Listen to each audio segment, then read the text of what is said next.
all or nothing thinking is freaking harmful. All right.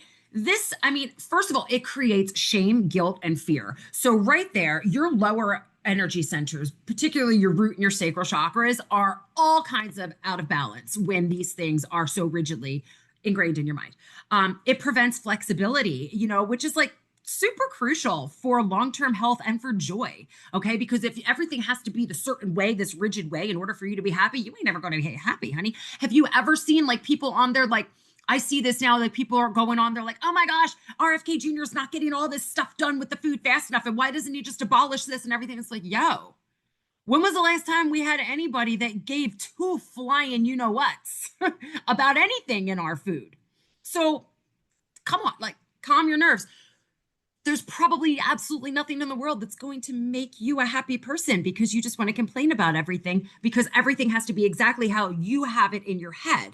And so nothing is ever going to be exactly how you have it in your head because that's inside your head and the rest of the world is simply not inside of your head. And this goes for everyone, me too. So, this really prevents, your joy when this like rigid thinking, like you're not going to be happy if you're constantly thinking in this way.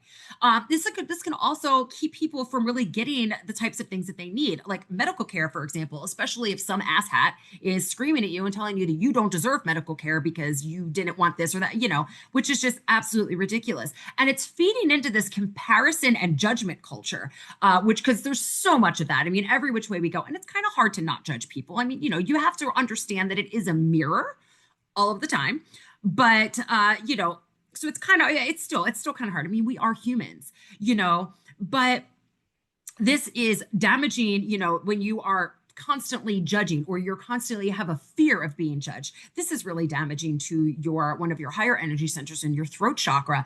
And it really, really, I mean, it fractures communities, because then people are just completely, we're comparing, we're judging, we're ostracizing somebody that we saw having a hard time instead of going, hey, man, can I help you? Like, you seem like you're on the struggle bus. What can I do to help? That's what a community does. They don't go, oh God, look at her.